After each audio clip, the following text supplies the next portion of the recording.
guys, nandito na tayo sa Dangkalan Beach Resort ng Sorsogon. Dito yan sa barangay, anong barangay Dibeg? Dangkalan. Barangay Dangkalan, kaya tinawag na Dangkalan kasi po ay nasa lugar po ng Dangkalan. Ito po isa po sa mga sikat rin po na beach po dito sa Sorsogon, yung Dangkalan Beach. Ayan. So, titignan natin kung magkano yung entrance fee nila. At least kung pupunta kayo dito, alam niyo, may idea po kayo kung magkano yung kanyang entrance fee dito sa lugar ng Dangkalan Beach. Na kami sa bayan ng Bulusan para po magkain muna bago pumunta sa ating papasyalan. So, ito muna kami kakain sa bayan ng Bulusan. Maliit lang po siya na bayan, napakalit lang po siya. So, kasi wala mang ibang pinaming kainan dito lang sa malapit sa bayan, dito lang sa bayan po na mayroong restaurant po. Ayan. Ito po yung Bulusan. Ito yung bayan ng Bulusan. Maliit lang siya kasi sabi ko sa inyo, maliit lang na lugar tong Bulusan. So, kakain muna kami dyan kung saan kayo makakain. Dito po kami kumain sa Crispy King ng Bulusan Sorsogon. Dito siya. First time kumain ng Crispy King, titigman natin ang chicken nila kung gaano ba yung kasarap. Kaya intay natin yung Crispy King. Diyan si ate, siya po yung may-ari ng Crispy King dito. Ayan. Dito yan sa Bulusan Sorsogon. Kasingko, dito na po tayo sa Dangkalan Beach Resort. Dito po yan sa Barangay Dangkalan ng Bulusan, Sorsogon City. So, papakita ko po sa inyo yung lugar po dito na kung ano po yung resort na ayan po yung resort nila. Ang kulay ng kanyang may pagka white beach din yung kanyang ano ba tawag ito yung pinong-pino rin yung kanyang sand. So, dito po yan sa Dangkalan. Dati alam ko po before 10 years ago, ito po ay libre lang, di ba? Pumasok dito yung mga taga Sorsogon, especially sa mga taga Dangkalan, ito ay libre lang. Pero ngayon dahil po siguro kailangan i-rehabilitate or kailangan na laging malinis for maintenance, kaya po nagkakaroon na po ng entrance fee papasok po dito sa Dangkalan Beach Resort.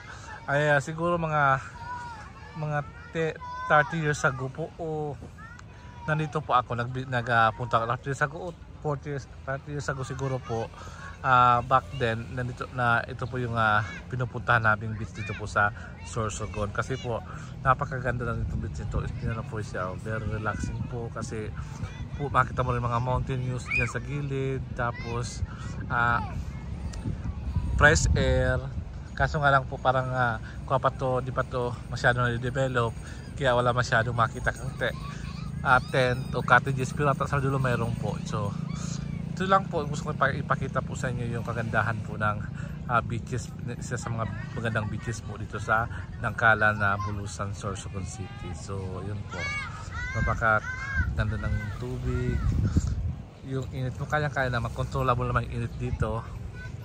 Tapos yung mga nasa gilid, yung mga puno ng talisay trees po yan, yung mga sigil puro talisay trees.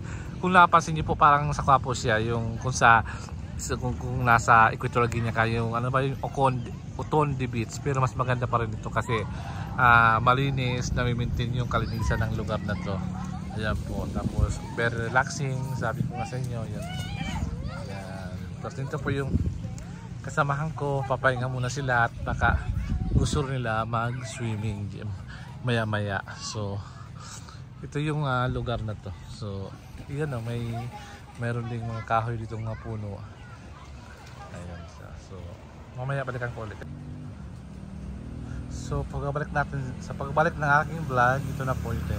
Nakatapos na po kayo magpahinga at ngayon po ay bibidyoan ulit natin itong lugar na to. Pero para sa akin po, sa mga gusto po mag-relax, yung gusto nyo na mag-unwind, napaka-best po itong puntahan po dito po sa Sorsogon, yung mga malapit lang po dito na lugar. Ang ganda po ito pumunta kasi nakaka-relax yung lugar, tapos hindi pa siya yung maraming tao, hindi pa siya masyadong crowded, kaya napakagandang puntahan po nito. So isa rin itong mga recommendation na beach na pwede niyong puntahan kasi nga di siya crowded, tapos yung pamilya gusto niyo magkuha dito, yung magpapahinga-pahinga, yun napakaganda po. So beach na to.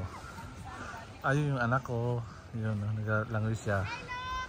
Siguro try ko siguro maglangoy mama yung hapon po dito kasi medyo mainit pa mangitim tayo. So ayan, maka nga sa iyo yung sabi ko sa iyo kanina, napaganda itong lugar na to. At yung marami rin nag-swimming po dun sa may party doon, pero kung tutusin niyo po wala pa po siyang cottages, kaya tapos napaka tranquilo yung lugar na to. At good for yung mga gusto mag-isip-isip sa buhay, yung mga iniwan ng boyfriend, girlfriend dyan, o yung may mga girlfriend, sa mga lovers natin dyan na gustong pumunta, na gusto mag-unwind, ay pwede po dito sa lugar na to. Kasi po napakaganda rin ng sun nila, nami-maintain din ng government, ng municipal government ang kalinisan ng lugar na to. Ito yan sa Bulan, Sorsogon. So paganda nga ang guys. Ito yung medyo malayo, tapos ito naman yung medyo malaki na close up ko ng malaki para at least makita nyo yung kabubuan ng beach resort na ito. Ito tinatawag na Dangkalan Beach Resort. Dito yan sa bayan ng Bulusan. So di ko alam kung anong susunod naming next stop para videohan natin na pwede nyo puntahan dito. Nagtatanong kung magkano po yung bayad dito. 40 po yung entrance fee dito at 30 para sa mga kids po. Yun lang po ang sinabi sa amin ng lalaki dun sa may entrance area papasok po dito sa lugar ng beach ng Dangkalan.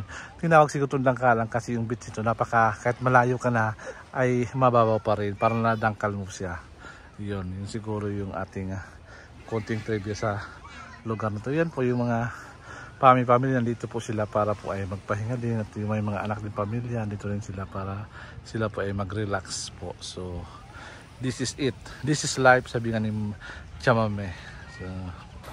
So diyan naman po nagtatapos ang ating content ngayong araw na to, at sana mayroon kayong nakuhang information at nakuhang mga idea kung saan kayo pupuntang resort dito sa dito sa Bulusan, Sorsogon. Dito po yan sa Dangkalan. Isa pa lang po na picture namin ng resort, baka may punta pa kami, ipapakita namin yun sa iyo. So ngayon maraming salamat at adios, at sana like and subscribe sa aking journey, sa aking pag-explore dito sa lugar dito sa rehiyon ng Bicol po, especially po dito sa province po ng Albay at ng Sorsogon. So adios, maraming salamat po, bye bye. Ito yung tatlong rabaso ng tatlong lakwatsero sa Tagalog. Meron din po silang vlog. Baka gusto niyo mag-subscribe, pakita niyo po ang kanilang mga vlog, puro mga kacharutan. Kailang mga vlog. Joke lang ay pag na char daw sa yun. Ayan po si Alma, si Denden at si Abigail. Yun po. Sila po ay ang tatlong lakwatsera o tatlong rabason po in Bicol po. Paki-subscribe po, Tatlong Rabason. Sa YouTube. Shout out Iba't ibang personality yan. Yes, iba't ibang personality. May mabait, may masungit at may suplada. Yun po yung mga kanilang. Hindi ko alam kung sino yung mabait doon at yung suplada at yung masungit. So kayo na lang guys maghusga. Malalaman niyo yan sa panonood niyo ng Tatlong Rabason. Yan. So dito pa rin tayo sa Dangkalan. Naghihintay tayo ng oras para susunod nating pupuntahan na next stop nating pupunta na lugar dito sa Dangkalan Beach Resort. Yun.